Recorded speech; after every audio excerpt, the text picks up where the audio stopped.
கிறிஸ்துவுக்குள் பிரியமானவர்களே, மீண்டும் ஒரு விஷயாக உங்கள் குடும்பத்தையும் ஆண்டவர் இயேசு கிறிஸ்துவின் திருநாமத்தினாலே வாழ்த்தி வரவேற்றுக் கொள்கின்றேன். ஆண்டவருடைய சமாதானம் உங்களோடும் உங்கள் குடும்பத்தோடும் இருப்பதாக. அல்லேலூயா. ஒரு பெரிய ஹல்லேலூயா சொல்லுங்க. கர்த்தர் நல்லவர், கர்த்தர் நல்லவர், அவர் கிருபை, கர்த்தர் நல்லவர், அவர் கிருபை என்று கொண்டது. இந்த கர்த்தாவை நாம் ஆராதனை செய்து கொண்டிருக்கின்றோம். இந்த உயிர்த்தெழுதல் ஞாயிற்கு பிறகு வரக்கூடிய 3வது ஞாயிற்றுக்கிழமை. இந்த ஞாயிற்றுக்கிழமை நாம் சிந்திக்கும்படியாக நம்முடைய தென்னிந்திய திருச்சபை சீராட் மாமன்றம் நமக்கு கொடுத்திருக்கிற தலைப்பு தி ரிசன் லார்ட் கோ டிராவலர் என்கின்ற தலைப்பின் கீழாக, அதாவது உயிர்த்த ஆண்டவர் நமது உடன் பயணிப்பவர் என்கின்ற தலைப்பின் கீழாக சிந்திக்க அழைக்கப்பட்டிருக்கின்றோம். மனுஷன் வேக வேகமா தன்னுடைய கார்ல ஏறி உட்கார்ந்து ஒரு லொகேஷனை போட்டு ஜிபிஎஸ் போட்டு அத டேஷ்போர்ட்ல வச்சுட்டு வேகமா தன்னுடைய காரை ஓட்ட ஆரம்பிச்சுட்டே இருந்தார். போயிட்டே இருந்தவர் ஒரு கட்டத்துல அந்த மேப்போடைய டைரக்ஷனை விட்டுட்டு அவர் இஷ்டத்துக்கு அவர் வண்டியை ஓட்ட ஆரம்பிச்சார். அவர் ஓட்டுவது தவறான பாதை அப்படின்னு சொன்ன உடனே அந்த மேப் என்ன சொல்லும், ரீரூட்டிங் அப்படின்னு என்ன பண்ணும், ரீரூட் பண்ணும். அதுக்கப்புறம் சொல்லும் நம்ம போற டைரக்ஷன் தப்பு, ரீரூட் அப்படின்னு சொல்லிக்கிட்டே இருக்கு. இதாவது அந்த ஆள் பண்ணிக்கிட்டே இருக்கிறப்ப தப்பான வழியில போயிட்டு இருக்காரு. ஆனா அவர் போய் சேர வேண்டிய டெஸ்டினேஷன் ஒண்ணு, அதுக்கு அந்த மேப் சொல்ற ரூட் ஒண்ணு, ஆனா அவர் போற வழி வேற. எல்லாமே தவறா போய் கடைசியில ஒரு டெட் எண்ட்ல வந்து நிற்கிறார். அப்பதான் அவர் உணர்கின்றார், இந்த பயணம் நம்ம தனியா செய்ய வேண்டியது இல்லை. நமக்கு வழிகாட்டதான் எதை போட்டோம், ஜிபிஎஸ் போட்டோம். ஆனா அந்த ஜிபிஎஸ் வச்சுட்டு நம்ம இஷ்டத்துக்கு போனா இப்படிதான் எங்க நிப்போம், டெட் எண்ட்ல நிப்போம். இன்னைக்கு அந்த ஜிபிஎஸ் தான் ஆண்டவர் இயேசு கிறிஸ்து. அதுதான் இன்னைக்கு டாபிக். அதான் நான் சொல்ல வந்தேன். புரியுதுங்களா? ஆண்டவர் இயேசு ஜிபிஎஸ் போல, அந்த கூகுள் மேப் போல, இந்த ஊர்ல ஏதோ ஒரு ஆப் வச்சிருக்கீங்க, என்னது அந்த ஆப் போல ஆண்டவர் நம்மோடு பயணிக்கிறவராக வழி இதுவே, இத நடவுங்கள் என்று சொல்லி நமக்கு கற்றுத் தருகின்ற தெய்வமா இருக்கார். ஆனா அதை விட்டுட்டு இல்ல எனக்கு தெரியும், இந்த வழி எனக்கு ரொம்ப பிரபலமான வழி, நான் நிறைய முறை போயிருக்கிறேன், நான் பார்த்துக்கிறேன், நீங்க இருங்க அப்படின்னு சொல்லி பல முறை நம்ம எடுக்கின்ற அந்த தவறான வழிகள் தான் ஒரு முடிவு, அதாவது ஒரு டெட் எண்டுக்குள்ளாக நம்ம போய் நிறுத்துகின்றது. இந்த பயணம் நீங்களும் நானும் தனியாக மேற்கொள்ள வேண்டிய பயணம் அல்ல, நம்மோடு பயணிக்கின்ற ஆண்டவர். அதான் என்ன சொல்லியிருக்கேன்னா, the risen Lord co-traveler on the dusty roads of life. அதாவது இந்த வாழ்க்கை கிளீனான ஒரு ரோட்ல பயணப்படுகின்ற வாழ்க்கையில நாம் வாழக்கூடிய இந்த வனாந்தரத்தின் வழியாக இந்த புழுதியும் அழுக்கும் மேடு பள்ளங்களும் நிறைந்த கடினமான ஒரு பாதையில் பயணிக்கும் போது, இல்ல நீ தனியா இல்ல, உன் கூட நான் இருக்கிறேன்னு சொல்லி அவரோ நம்மளோடு சேர்ந்து பயணிக்கிறார் பாருங்க. அதுக்குதான் ஆண்டவர் உயிர்த்தெழுந்தார் என்கிற தலைப்பின் கீழாக நாம் சிந்திக்க அழைக்கப்படுகின்றோம். இந்த உயிர்த்தெழுதல் ஆண்டவர் நம்மை தனியாக விடாதபடிக்கு நம்மோடு இருப்பதற்காக அவர் உயிர்த்தெழுந்தார். சீடருடைய வாழ்க்கையை யோசித்து பாருங்க. அந்த 3 வருடம் ஊழியத்துல இயேசுவோட பயணம் பண்ணிட்டாங்க. ஆனால் அந்த 3 வருடமும் அவங்க ரொம்ப ஆக்டிவா தான் கிடையாது. இயேசு என்ன சொன்னாரோ அதை செய்வாங்க. இயேசு 5000 பேரை லைனா உட்கார வைப்பார். இதை பண்ணுனா அதை பண்ணுவாங்க, அவ்வளவுதான். அவங்க எதுவுமே ஆக்டிவா செய்யக்கூடியவர்கள் அல்ல. ஆனால் இயேசு கிறிஸ்து மரணத்தை சந்தித்து உயிர்த்தெழுத பிறகு அவங்களுடைய செயல்பாடுகள் பயங்கரமான ஒரு ஆக்டிவாக மாறுகிறது. The resurrection made a transformation in the life of disciples. அந்த உயிர்த்தெழுதல் இயேசுடைய வாழ்க்கையில ஒரு மாற்றம் மட்டுமல்ல, சீடர்களுடைய வாழ்க்கையில ஒரு மிகப்பெரிய மாற்றத்தை கொண்டு வருது. குறிப்பா the early church, தொடக்க கால திருச்சபை பயங்கர எனர்ஜெட்டிக்கா, பயங்கர கட்ஸோடு, பயங்கர தைரியமாக அவர்கள் மூவ் ஆக ஆரம்பிச்சாங்க. அதுதான் ரொம்ப முக்கியமானது. இந்த 3 வருடமும் இயேசுடைய ஊழியம் பாத்தீங்கன்னா ஒரு குறிப்பிட்ட ஒரு இடத்துக்குள்ளாக முடிஞ்சு போச்சு. எருசலேமும் சுற்றி இருக்கக்கூடிய கலிலேயா, தெக்கபலு அப்படின்னு சொல்லக்கூடிய அந்த நாட்டை சார்ந்துதான், இஸ்ரேல் நாட்டை சார்ந்துதான் அமைந்தது. ஆனால் இயேசுவின் உயிர்த்தெழுதல் பிறகு அவர்கள் கண்டங்கள் தோறும் தேசங்கள் தோறும் பரவ தொடங்கினார்கள். The early church, அந்த ஆதி திருச்சபை, தொடக்க கால திருச்சபை மிக வேகமாக பரவ தொடங்கியது. காரணம் என்னவென்றால், அப்போஸ்தலர் 9ஆம் அதிகாரத்துல எடுத்து பாருங்க, பவுல் அந்த கிறிஸ்தவர்களை கொலை செய்யணும்ன்ற காரணம் என்னவென்றால், கிறிஸ்தவர்கள் பரவிக்கொண்டே இருக்கிறார்கள், அதை தடுக்க வேண்டும். ஆனால் இயேசு அதுக்கு எதிராக போய் நிற்கிறார். அதே போல மற்ற சீடர்கள் எல்லாம் யோசித்து பாருங்க, அவர்கள் அனைவரும் இயேசுவோடு பயணப்பட்டு தங்களுடைய ஊழியத்தையும் திருப்பணியும் பரப்பி கொண்டிருக்கிறார்கள் என்பது நமக்கு கற்றுத்தருகின்ற செய்தியாக இருக்கிறது. அடுத்தது நம்ம தொடர்ந்து பார்ப்போம் என்றால், இந்த சீடர்கள் எல்லாமே வெவ்வேறு தேசங்களுக்கு பயணப்படுகிறார்கள்.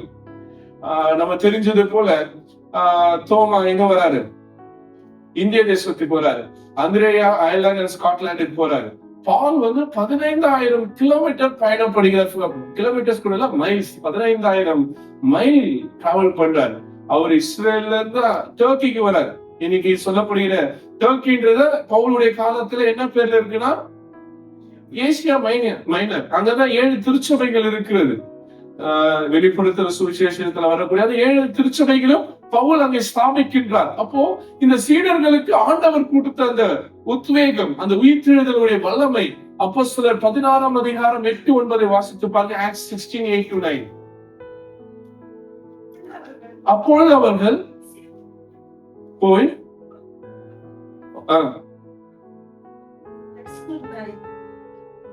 வாசிங்க.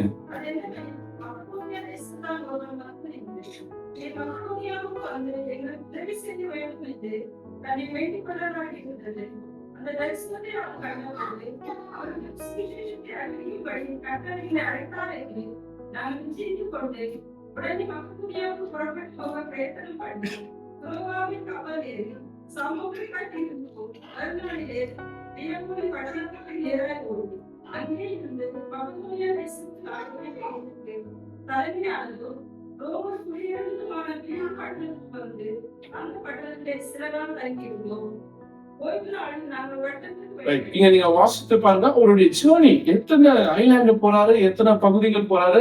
நீங்க டோட்டலா அந்த ஆக்ட்ஸ் புத்தகத்துல வாசிச்சு பாத்தீங்கன்னா 3 ஜேர்னியை பவுல் எடுக்கின்றார். 3மே மிகப்பெரிய கடல் பயணங்கள். இப்ப எல்லாமே பாத்தீங்கன்னா ஆண்டவர் அவருக்கு எப்படிதான் கொடுக்குறாரு. இனி ஒரு ஆயர் ஒரு ஊழியக்காரர் ஒரு ஊழியத்துக்கு போனோம்னா நம்ம என்ன பண்ணோம், ஒரு மெயில் அனுப்பணும், அவருக்கு டிரான்ஸ்போர்டேஷன் லாஜிஸ்டிக் எல்லாம் அரேஞ்ச் பண்ணோம், அவருக்கு நம்ம கால் பண்ணி பேசணும். இது எல்லாமே ப்ராசஸ் இருக்கு.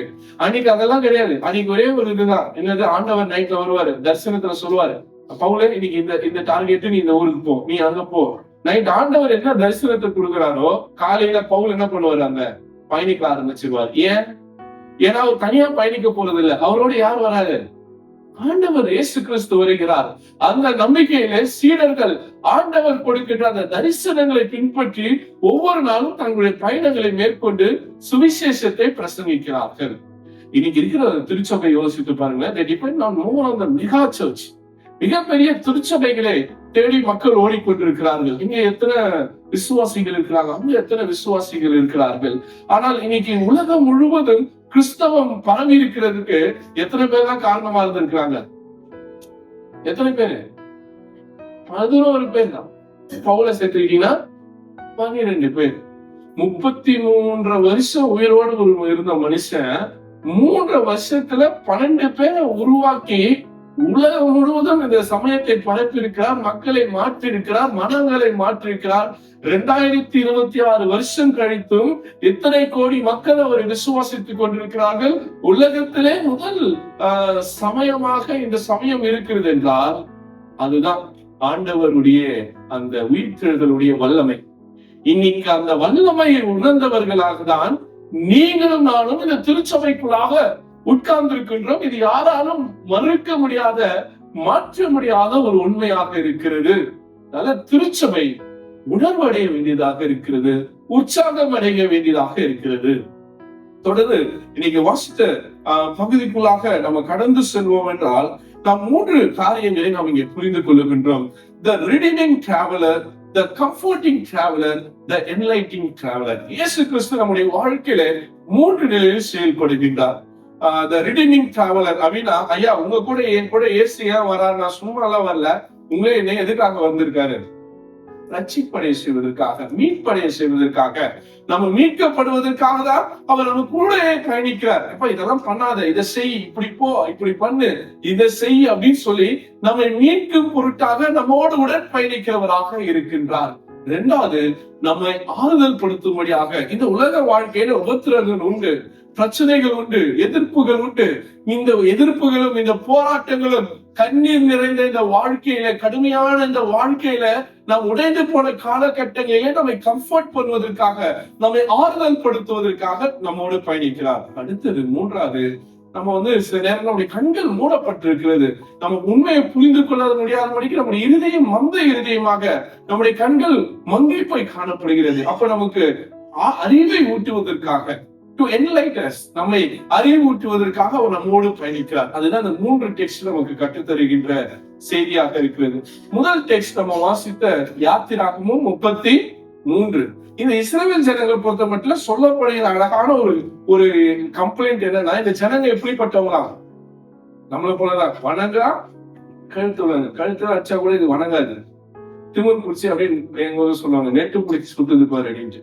அப்படின்னு அர்த்தம் வணங்கா கழுத்துள்ளதுன்னா அப்படின்னு அர்த்தம்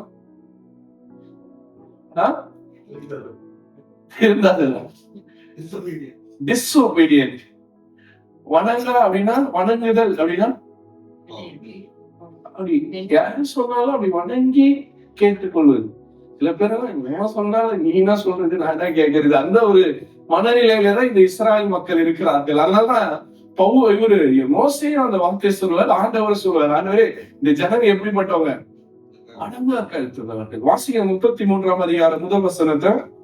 மோசேயை நோக்கி, நீயும் எகிப்து தேசத்திலிருந்து நீ அழைத்து கொண்டு வந்த ஜனங்களும் இவ்விடத்தை விட்டு புறப்பட்டு உன் சந்ததிக்கு கொடுப்பேன் என்று நான் ஆபிரகாமுக்கும் ஈசாக்குக்கும் யாக்கோபுக்கும் ஆணையிட்டு கொடுத்த பாலும் தேனும் ஓடுகிற தேசத்துக்கு போங்கள். நான் ஒரு தூதனை உங்களுக்கு முன்பாக. இவ்வளவு நேரம் இந்த மக்கள் பயணம் பண்ணாங்க. எங்க எகிப்துல இருந்து கானானுக்கு பயணப்பட்டாங்க, ரைட்டா? அவங்க பயணப்படும் போது ஆண்டவர் எப்படி அவரோடு வந்தாங்கன்னா, பகலிலே மேகஸ்தம்பமும் இரவிலே அப்படின்னா ஒரு கூடாரம் போடுவாங்க. அந்த கூடாரத்துக்கு மேல என்ன இருக்கும்? மேகம் இருக்கும். அந்த மேகம் கூடாரத்துல இருந்து மேல எழுந்துச்சுன்னா உடனே என்ன பண்றாங்க, கூடாரத்தை கைக்கு ஃபோல்ட் பண்ணி வச்சிருவாங்க. அந்த மேகம் போகும்போது அந்த மேகத்தை பின்பற்றியே போவாங்க. ஏன்னா அந்த மேகம் எதற்கு அடையாளம்? எதற்கு அடையாளம்? ஆண்டவருக்கு அடையாளம். அந்த பரிசுத்த மேகம், அந்த மேகம் ஆண்டவருடைய பிரசன்ஸ்க்கு ஒரு அடையாளமாக இருக்கின்றது. அப்ப அந்த மேகம் எழும்புனா போலாம், மேகம் எழும்பலனா போகக்கூடாது. அதுதான் உங்களுடைய கான்செப்ட். இப்போ இத்தனை நாள் இந்த மேகம் தான் வழிகாட்டிட்டு இருந்தது. பகலிலே மேகஸ்தம்பமாயும் இரவிலே அக்னி ஸ்தம்பமாயும் இந்த மேகம் இனி கிடையாது. இனி உங்களுக்கு முன்னாடி யார் போவா? ஒரு தூதன் போவாங்க. நல்ல விஷயம் தானே ஐயா. இவ்வளவு நேரம் மேகம் போயிட்டு இருந்தது, இப்போ ஒரு தூதன் போவான், தூதனை பின்பற்றி போலாம் அப்படின்னு சொன்னா உடனே நம்ம என்ன பண்ணிருப்பான், ரைட்டு வா அந்த தூதனை பின்பற்றி இருக்கலாம்னு சொல்லலாம். ஆனால் மோசே முடியாதுன்றாரு. ஏன் தூதனை வேணான்றாரு மோசே? சொல்லுங்களேன். எங்க கர்த்தருடைய பிரசன்னன்றது கர்த்தர், தூதன்றது தூதன். இது யார் பெருசு? கர்த்தர் தான் பெருசு. அதான் மோசே சொல்றாரு, ஆண்டவரே தூதனை வேணாம், இவனும் வேண்டாம், எனக்கு யார் வேணும்? நீ வா, நீ தானே கூட்டு வந்த. நான் என் மக்கள் எல்லாம் அடிமையா இருந்தாங்க, என் ஜனங்களுடைய அழுகுறலை பார்த்தா அவங்க கண்ணீரை கேட்ட, அவங்க வலிய உணர்ந்தன்னு சொல்லி நீ தானே வந்த. பச்சை மரத்துல இறங்கி நெருப்பா எரிஞ்சல, அதை கேட்டுதானே நான் போய் இன்னும் அந்த ராஜா கிட்ட சவால் விட்டு 10 வாதைகளை வைத்து இந்த ஜனங்களை அழைத்துட்டு வந்தேன். ஏனென்றால் நீர் எனக்கு முன்பாக போறீங்கன்ற அந்த நம்பிக்கையில தானே இவ்வளவு தூரம் அழைச்சிட்டு வந்து, இனிமேல் நான் வரமாட்டேன், என் தூதனை அனுப்புவேன், நான் அந்த தூதன் வேண்டாம், நீ வந்தா நாங்கள் போவோம், இல்லைன்னா இங்கே இருக்கணும். யார் சொல்றாரு? வாசிங்க. மோசேஸ் சொல்றாரு. அப்பொழுது அவன் அவரை நோக்கி, உம்முடைய சமூகம் என்னோட கூட செல்லாமல் போனான், எங்களை இடத்தில் இருந்து கொண்டு போகாதீரும். ஐயா, எங்களுக்கு அந்த பாலும் தேனும் ஓடுற தேசம் தேவையில்ல, இந்த வனாந்திரத்திலே நாங்க செத்து போறோம். ஏன்னா உங்களுடைய பிரசனம் இல்லாமல் நான் எங்கேயும் போக மாட்டேன், எனக்கு போறதுக்கு விருப்பம் இல்ல. ஏன்னா தூதன் வந்தவன் போவான், தூதனை நம்பி நான் வரல. எந்த தூதனை என்கிட்ட வந்து பேசல, என்கிட்ட பேசுறது யாரு? உன் பேர் என்னன்னு கேட்ட, நீ என்ன சொன்ன? இருக்கிறவராகவே இருக்கிறேன்னு. நீ தானே வந்த, நீ தானே அழைச்ச, இப்படி பாதியில விட்டுட்டு போறேன்றியே. ஆமா சாமி, இந்த ஜனங்க வணங்கா கழுத்துள்ளவதான், இவங்க தப்பு பண்ணிட்டானுங்க. என்ன தப்பு பண்ணாங்க?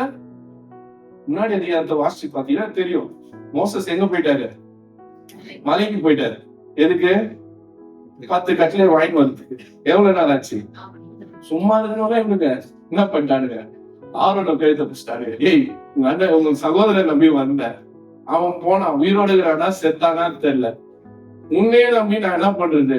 மரியாதை எனக்கு ஒரு கடவுளை கொடுங்க. உடனே ஆறு என்ன பண்ணிட்டாரு? எல்லாத்தையும் கைட்டு எல்லாத்தையும் பண்ணி உன்னை உருவாக்கி வச்சிட்டார். இதான் நீ உங்களுக்கு என்ன? ஆண்டவர் கோவம் வந்துச்சு. போ மோசே, இந்த ஜனங்க தேவையே இல்லை அப்படின்னு சொல்லி அனுப்பிட்டார். இப்ப அதுதான் கோவம் ஆண்டவருக்கு. இனி நான் வரமாட்டேன், என்ன விட்டு அந்த விக்கிரகத்தை தெய்வம்னு போனீங்க, இனி நான் வரமாட்டேன், என்னுடைய பிரசனம் உங்களோடு இருக்காது. பகல்ல மேக ஸ்தம்பமா இருக்க மாட்டேன், இரவில் அக்னி ஸ்தம்பமா இருக்க மாட்டேன், ஒரு தூதரை அனுப்பும், அவன் உனக்கு வழி நடத்துட்டோம் அப்படின்னு சொல்லிட்டார். அப்ப கூட பாருங்க, அவர் வார்த்தை உண்மை உள்ள தேவனா இருக்கிறார். நான் உனக்கு அந்த தேசத்தை கொடுப்பேன்னா நான் கொடுத்துறேன், ஆனா நான் வரமாட்டேன்ட்டு. ஆண்டவர் நியாயமானா பண்ணிருக்கணும். உனக்கு அந்த தேசமும் கிடையாது, ஒண்ணும் கிடையாது, வனாந்தரத்துல செத்து போன்னு சொல்லிருக்கணும். ஆனா அந்த வார்த்தையை சொல்லாதபடிக்கு நீங்க போய் சேருங்க, ஆனா நான் வரமாட்டேன்ட்டு. மோசே அழகா சொல்றாரு, நீ வந்தா, நீ வரலன்னா நாங்க இங்கே இருக்கிறோம். எங்க இருக்கிறோம்? வனாந்தரத்துல என்ன இருக்கு? ஒண்ணுமே இல்ல. அப்போ தங்கள் வாழ்க்கை அழிந்தாலும் பரவாயில்ல, கடவுளுடைய பிரசனம் எங்களோடு இருக்கணும்னு கேட்டார் பாருங்க. இன்னைக்கு நீங்களும் நானும் மோசையை போல கேட்கணும், சாமி என்னோடு வாங்க, உங்களுடைய சமூகம் எங்களுக்கு முன்பாக செல்வதாக, உங்களுடைய மகிமை பின்பாக இருந்து காத்திருந்ததா. இதை கேட்கும் போது ஆண்டவர் சொல்றாரு பாருங்க, அந்த 13ஆம் வசனத்துல இருந்து வாசிங்க. எனக்கு கிருபை கிடைத்ததானால் நான் அறிவதற்கும் உடைய கண்களில் எனக்கு கிருபை கிடைப்பதற்கும் உடைய வழியை எனக்கு அறிவியும், இந்த ஜாதி உடைய தனம் என்று நீ தரணும் என்றார். கடவுளுக்கு ஞாபகப்படுத்தார், ஐயா இந்த மக்கள், இந்த ஜாதி மக்கள் யாரு? உங்க மக்கள் ஐயா. உங்க மக்கள் தப்பு பண்ணா நீ தானே அவங்க திருத்தணும். பிள்ளைகள் தவறும் போது பெற்றோர் தானே திருத்தணும். நீ பிள்ளைய வேணாலும் தூக்கி போனா எப்படிப்பா? அவங்க உன் மக்கள் அப்படின்னு சொல்லி ஆண்டவரை கன்வின்ஸ் பண்றாரு தெய்வத்தை மோசே. அடுத்தது வாசிங்க.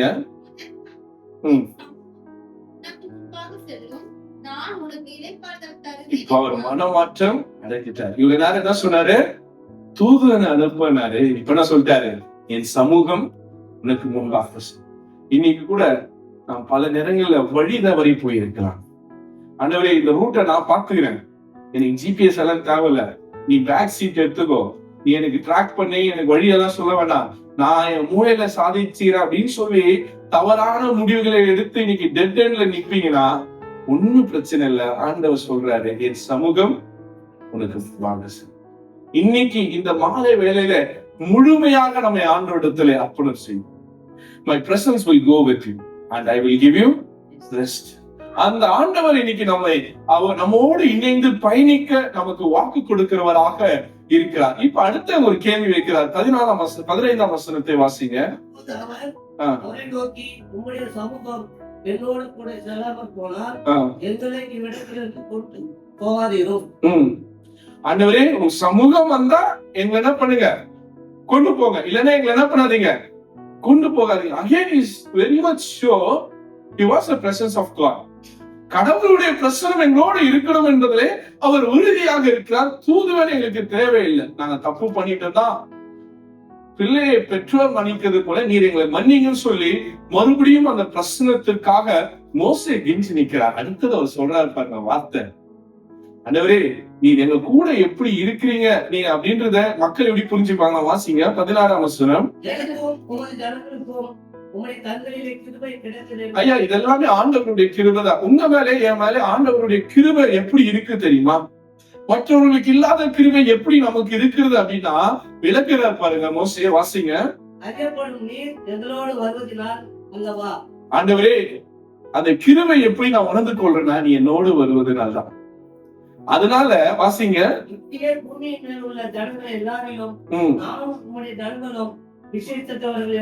அப்போ இந்த உலகத்துல பல கோடி மக்கள் இருக்கிறாங்க. இந்திய தேசத்துல 123 கோடி பேர் 10 வருஷத்துக்கு முன்னாடி இருந்துக்கிறாங்க. இப்ப அது எத்தனை கோடி இருக்குன்னு எனக்கு தெரியாது, சரிங்களா? ஏன்னா போன வருஷம் என்ன பண்ணல, போன சென்சஸ் எடுக்கல. கோவிட் வந்துச்சு. இதுக்கு அப்புறமா எடுப்பாங்களான்னு நமக்கு தெரியல. எத்தனை கோடியும் தெரியல. அத்தனை கோடியில நீங்க நானும் தெரிந்து கொள்ளப்பட்டவனால இங்க உட்கார்ந்து இருக்கிறோம்.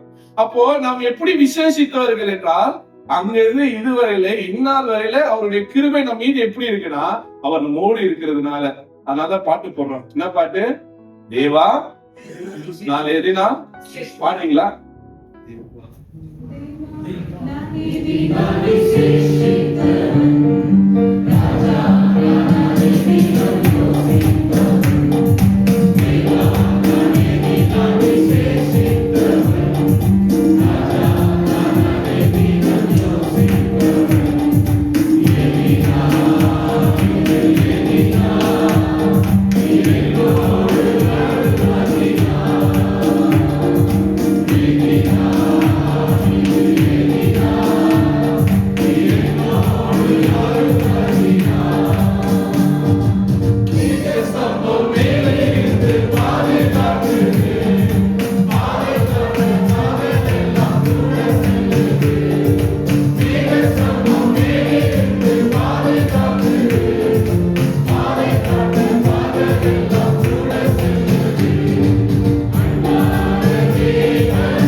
அந்த டெக்ஸ்ட ஒரு பாட்டுல கொண்டு வந்தேன்.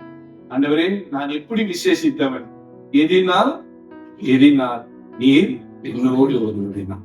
இன்னைக்கு அதுதான் ஆண்டவர் உங்களோடு என்னோடு வருவது என்னன்னா அவருடைய கிருபையினாலே. ஆமென். இன்னைக்கு நீங்க இந்த உலகத்துல இந்த கடுமையான சூழ்நிலையில போர் பதற்றங்களுடன் எதிர்காலம் கேள்விக்குறியோடு நீங்க தனியா நிக்கல. அந்த ஆண்டவர் உங்களோடு இருக்கிறார். விசுவாசிக்கிற ஒரு ஹல்லேலூயா. கவலைப்படாதீங்க, நீங்கள் விசேஷித்தவர்கள். பக்கத்துல தட்டி சொல்லுங்க, ஐயா நீங்க விசேஷித்தவர்கள். கவலைப்படாதீங்க, நீங்க விசேஷித்தவர்கள். You are chosen people of God.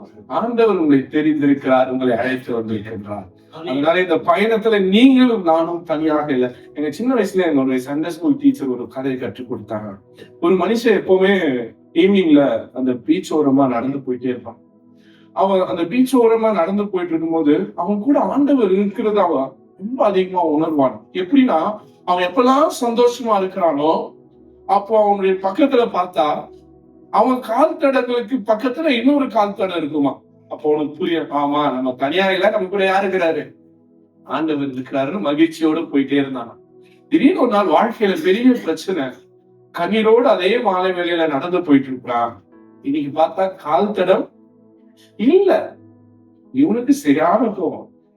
மனுஷனா நீ தெய்வமா நீ சந்தோஷமா இருக்கும் போதெல்லாம் கூட இருக்கிற, இனி நான் உடைந்து போய் கஷ்டத்தோடு நான் நிக்கிறேன், வாழ்க்கையே என்ன ஆகும்னு நீ எங்கயா போன அப்படின்னு சொல்லி ஆண்டவர் இடத்துல கோவப்படுறான். அப்போ ஆண்டவர் சொல்றாரு, எப்பா நீ பாக்குற கால் தடம் அது உன்னுடையது இல்லை. நீ மகிழ்ச்சியா இருக்கும் போது உன் பக்கத்துல இருக்கிற, நீ கவலையா இருக்கும் போது நீ சுமந்து கொண்டிருக்கின்றேன். ஆமென். அந்த சுமந்து கொண்டிருக்கிற தெய்வம் உங்களோடு என்னோடு இருக்கின்றார். இந்த கடுமையான சூழ்நிலைகளிலும் இந்த பிரச்சனைகளிலும் நாம் தனியாக இல்லை. ஆண்டவர் நம்மோடு இருந்து நம்மை வழி நடத்தி கொண்டிருக்கிறார். விசுவாசிக்கிறவங்க ஒரு ஹல்லேலூயா. இங்கேயும் இஸ்ரவேல் ஜனங்கள் பல முறை அந்த யாவே தெய்வத்துக்கு எதிராக செயல்படுகின்றார்கள். நியாயாதிபதிகள் 5ஆம் அதிகாரம் 4-5 வாசிங்க. கர்த்தாவே, நீர் சேயீரில் இருந்து புறப்பட்டு ஏதோமின் வெளியிலிருந்து நடந்து வருகையில் பூமி அதிர்ந்தது, வானம் சொரிந்தது, மேகங்களும் தண்ணீராய் பொழிந்தது. கர்த்தருக்கு முன்பாக பர்வதங்கள் கரைந்தது. இஸ்ரவேலின் தேவனாகிய கர்த்தருக்கு முன்பாக சீனாயும் கரைந்தது. ஆண்டவர் இப்படி வனாந்தரத்தில் இருந்த மக்களை அழைத்து வருவதற்காக அவர் இப்படிப்பட்ட அதிசயங்களை செய்து அவர்களை வழி நடத்தி வந்தார் என்பதை இங்க தெபோரால் அழகாக வெளிப்படுத்துகிறதாக இருக்கின்றோம். ஆனாலும் இந்த தெய்வத்தை அவர்கள் மறந்த பொழுதிலும் ஆண்டவர் ஒருபோதும் அவர்களை மறக்கல. அவர் அவர்களை விசேஷித்தவர்களாக அவளோடு இருந்து பயணத்தை ஆண்டவர் நடத்தி வந்து அந்த தேசத்திலே சேர்த்தார். அதனால உங்களையும் என்னையும் ஆண்டவர் வாக்கு பண்ணின தேசத்திலே மகிழ்ச்சியா சேர்க்கும் முறையிலே அவர் நம்மோடு பயணிக்கிறவராக இருக்க போகிறார். அடுத்ததாக இன்னைக்கு நம்ம வாசித்த 2வது திருமறை பகுதிக்குள்ளாக நாம் கடந்து செல்லலாம். அப்போஸ்தலர் 18ஆம் அதிகாரம் வசனங்கள் 1 முதல் 10 வரை நம்ம வாசிக்க கேட்டோம். அங்கே பவுலை குறித்து நம்ம பார்க்கின்றோம். ஆரம்பத்துல சொன்னதான் ஆதி திருச்சபை மிக வேகமாக ஊழியத்தை கொண்டு சென்றது, எல்லா தேசங்களுக்கும் கொண்டு சென்றது. பவுல் கூட பாத்தீங்கன்னா இந்த பகுதியில 18ஆம் அதிகாரத்துல பாத்தீங்கன்னா அவர் எங்கே வந்திருக்கிறார் என்றால் கொரிந்து பட்டணத்துக்கு வந்திருக்கிறார். ஏன் எல்லா கிறிஸ்தவர்களும் இஸ்ரேல் தேசத்துல எருசலேம்ல வாழ முடியல அப்படின்னு கேட்டீங்கன்னா, எருசலேம் ஆதி திருச்சபையுடைய காலகட்டத்துல இயேசுக்கு பிறகு யாருடைய கையில இருந்தது அப்படின்னா ரோம கையில இருந்தது. ரோம பேரரசு அப்ப யாருன்னா அந்த வசனம் போட்டிருக்கு, வாசிங்க முதல் வசனத்துல. அதன் பின்பு அவர் அத்தேனா பட்டணத்தை விட்டு கொரிந்து பட்டணத்திற்கு வந்து கொரிந்துக்கு வந்தார். யூதர்கள் எல்லோரும் ரோமாபுரியை விட்டு போகும்படி யார ஒரு பேருனா இங்கிலீஷ்ல ஒரு பேர் என்ன சொல்லிருக்காங்க, கிளாடியஸ் சீசர். ரோம பேரரசாகிய கிளாடியஸ் என்ன சொல்லிட்டாரு, எல்லா யூதர்களையும் எக்ஸ்பெல் பண்ண சொல்லிட்டார், நாட்டை விட்டு துரத்த சொன்னார். நாட் எவ்ரி ஜூஸ், எல்லா யூதர்களும் அல்ல, யூதர்களில் ஒரு குறிப்பிட்டவர்கள். அவங்களுக்கு என்ன பேர் வைத்திருக்கிறார்களா, கிறிஸ்தாஸ். அப்படின்னா யாரெல்லாம் கிறிஸ்துவை பின்பற்றக்கூடிய யூதர்கள் இருக்கிறார்களோ அவர்களை மட்டும் ரோம பேரரசுடைய ஆட்சி கீழ் இருக்கிற எல்லா பகுதியிலும் துரத்தி போடுங்க அப்படின்ட்டார். சோ யூதர்கள் மட்டும் இருக்கலாம், ஆனா யூத கிறிஸ்தவர்கள் யாரும் எருசலேமிலும் ரோமர்களிலும் ரோமருடைய பட்டணங்களிலும் வாழக்கூடிய அப்படின்னா டிஸ்பிளேஸ்ட், சொந்த நாட்டை விட்டு என்ன பண்ணிட்டாங்க, துரத்தி அடிக்கப்பட்டவர்கள். வாழ்ந்த பூமி அவங்களுக்கு இல்ல, அவங்க சம்பாதித்த பணம் அவங்களுக்கு இல்ல, நாடோடியாக அலைந்து திரிவர்களாக பல தேசங்களுக்கு ஓடி போகிறார்கள் இந்த ரோம யூத கிறிஸ்தவர்கள். இப்படி டிஸ்பிளேஸ்மெண்ட்லயும் அன்சர்டனிட்டிலும் லாஸ்ல தான் இந்த மக்கள் இருக்கிறாங்க. அந்த மக்களுக்கு நடுவுல தான் ஆண்டவர் உயிர் தெழுந்த ஆண்டவர் இருக்கின்றார். வாசிங்க தொடர்ந்து. புதிதாக வந்திருந்த பொந்து தேசத்தாகிய ஆகியோரும் நாமம் உள்ள ஒரு யூதனையும் அவன் மனைவியாகிய கிறிஸ்கில்லாவையும் அங்கே கண்டு அவனிடத்திற்கு போனான். இப்போ அப்போஸ்தலனாகிய பவுல் யார் இடத்துல தங்கி இருக்கிறார் என்றால் ஆக்கிலா பிரிஸ்கில்லாவுடைய வீட்டுல தங்கி இருக்கிறார். இப்ப எல்லா மக்களும் ஒரு நெருக்கடியை சந்தித்துக் கொண்டிருக்கிறார்கள். ஆனால் இந்த நெருக்கடி வழி வாழ்க்கையில ஆண்டவர் அவர்களுக்கு என்ன வார்த்தை சொல்றாருன்னா, அந்த வசனத்தை வாசிங்க. 8ஆம் வசனம் நினைக்கிறேன்.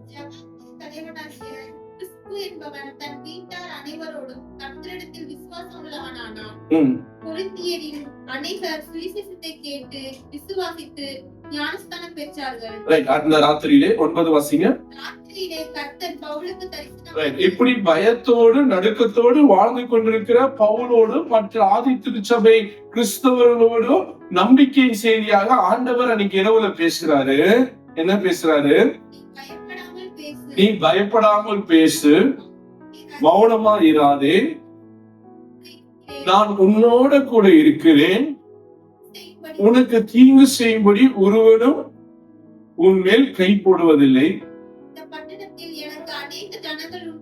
இந்த பட்டணத்தில் அநேக ஜனங்கள் உண்டு. இன்னைக்கும் இந்த வார்த்தையை ஆண்டவர் தீர்க்க தரிசனமாய் நம்ம இடத்துல பேசிக் கொண்டிருக்கிறார்.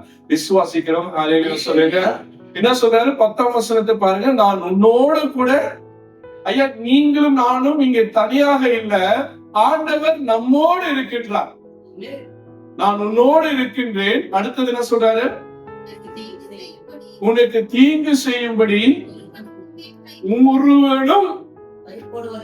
அது யாரா இருந்தாலும் நீங்க ஃபீல் பண்ணிக்கோங்க. எந்த தேசமோ, எந்த தேசத்துடைய ஏவுகணையோ, எந்த தேசத்துடைய ட்ரோனை ஏதோ உங்க மீது ஒரு சேதமும் கொண்டு வராது. அடுத்த வார்த்தையை வாசி பாருங்க.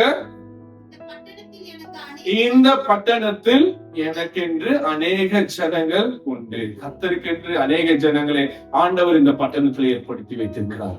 கர்த்தருடைய ஜனங்கள் இங்க இருக்கிறதுனால நமக்கு எதிராக ஒரு தீங்கும் வராது. ஆண்டவர் நம்மை பாதுகாத்து வழி நடத்த அவர் வல்லவராக நம்மோடு இருக்கிறார் என்பதுதான் மறுபடியும் அவர் நமக்கு கொடுக்கின்ற ஒரு நம்பிக்கையின் செய்தியாக இருக்கிறது. நாம் இன்னைக்கு உடைந்து போயிருப்போம் என்றால் ஆண்டவர் இன்னைக்கு ஆற்றல் படுத்துவதற்காக, நம்மை ஆறுதல் படுத்துவதற்காக, நம்மை கம்ஃபர்ட் பண்ணுவதற்காக நம்மோடு அவர் பயணித்துக் கொண்டிருக்கிறார் என்பதை நாம் புரிந்து கொள்ள வேண்டியதாக இருக்கிறது. நான் நிறைவு செய்கின்றேன். 3வது திருமறை பகுதிக்குள்ளாக நாம் கடந்து செல்லலாம். 3வது திருமறை பகுதி, ஆண்டவர் நம்மோடு பயணிக்கிறார். The road to Emmaus. எம்மா ஒரு சீடர்களோடு ஆண்டவர் பயணித்தார். இன்னைக்கு அதே எம்மா ஒரு சீடர்களாக நம்மோடு அவர் பயணித்துக் கொண்டிருக்கிறார். ஏன் நீங்களும் நானும் எம்மா ஒரு சீடர்கள் என்று நான் சொல்றேன்னா, எம்மா ஒரு சீடர்களுக்கு என்ன மனநிலை இருந்ததோ அதே மனநிலை தான் நமக்கு. வாசிங்க அந்த வசனத்தை.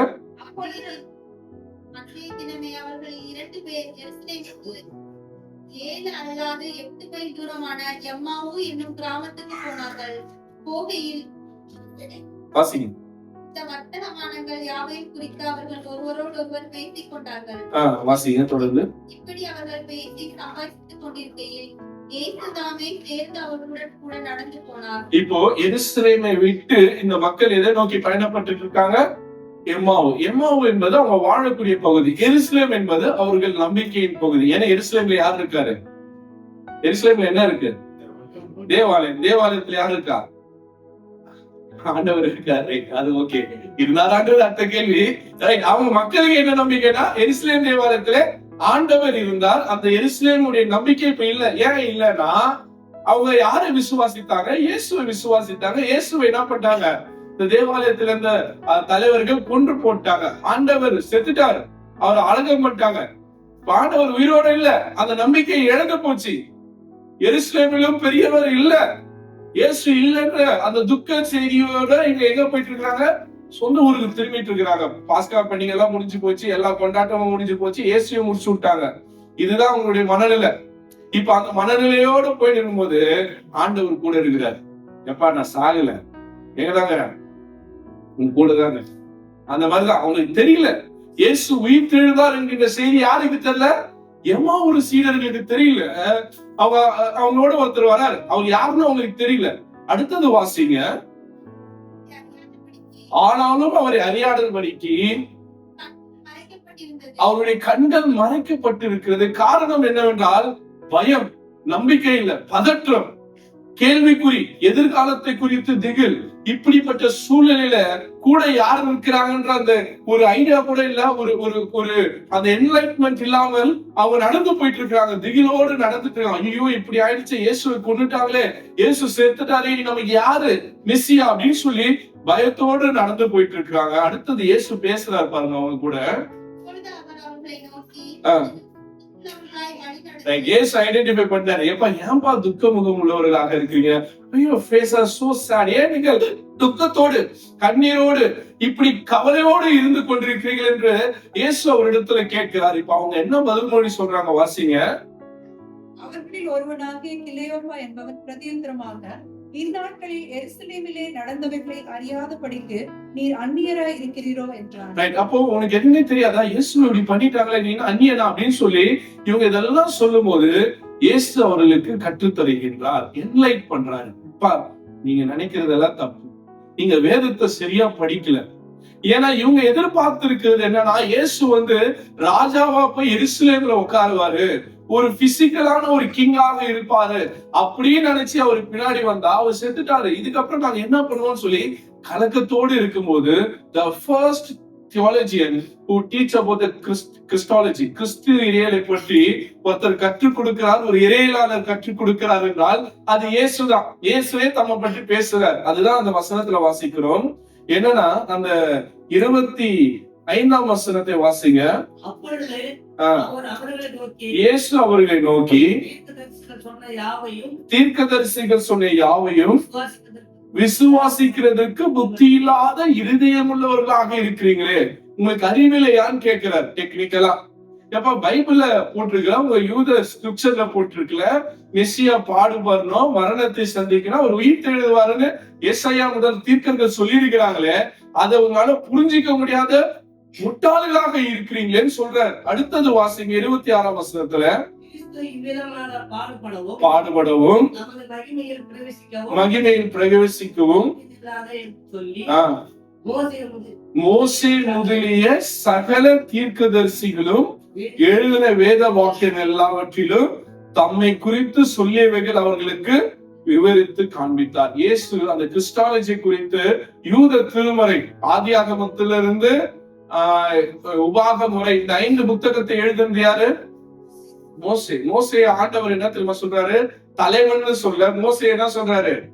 தீர்க்கதரிசிங்கிறார். மோசே முதலையான தீர்க்கர்கள் சொன்னதை நீங்க கேட்டிருக்கியா? அப்ப எல்லோருமே மெஸ்ஸியாவை குறித்து பேசி இருக்கிறாங்க. மெஸ்ஸியா பாடுபடணும், மரணத்தை சந்திக்கணும், மகிமையில பிரவேசிக்கணும், அவர் உயிர் தெழுவார் என்கிற நம்பிக்கை உங்களுக்கு இல்லைன்னு சொல்லி அவரை திட்டாரு. அப்பதான் உங்களுக்கு உணர்வு அடைகிறார்கள். அடுத்தது பாத்தீங்கன்னா, ஆண்டவர் வழிபோக்கன் போல அப்புறம் போகிறவர் போல திரும்பிட்டார். ஆனா இவங்க வீட்டுல ஆண்டவரே எங்களோடு வாங்கன்னு கூட்டிட்டு போய் சாப்பிட உட்கார வைக்கிறாங்க. போன வாரமும் சொன்ன சாப்பாட்டையும் ஏசையும் பிரிக்க முடியாது. இன்னைக்கும் போன வாரம் பேதுருக்கு சாப்பாடு பிரிச்சு கொடுக்கும் போதுதான் பேதுரு யார உணர்ந்துட்டாரு? இயேசுவை உணர்ந்துட்டாரு. இன்னைக்கும் இயேசு என்ன பண்றாரு? அந்த வசனத்தை வாசிங்க. எடுத்து ஆசீர்வதித்து அதை விட்டு அவர்களுக்கு கொடுத்தார். அப்பொழுது அவர்களுடைய கண்கள் திறக்கப்பட்டு அவரை அறிந்தார்கள்.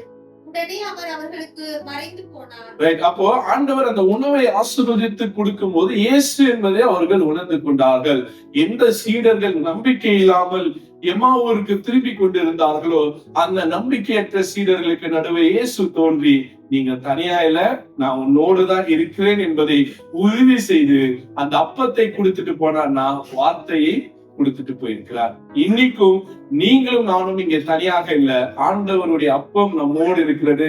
The journey continues today. Amen. அன்னைக்கு ஆரம்பித்த எம்மாவூருடைய பயணிகளுடைய அந்த பயணம் இன்றைக்கும் நம்மோடு தொடர்ந்து கொண்டிருக்கிறது.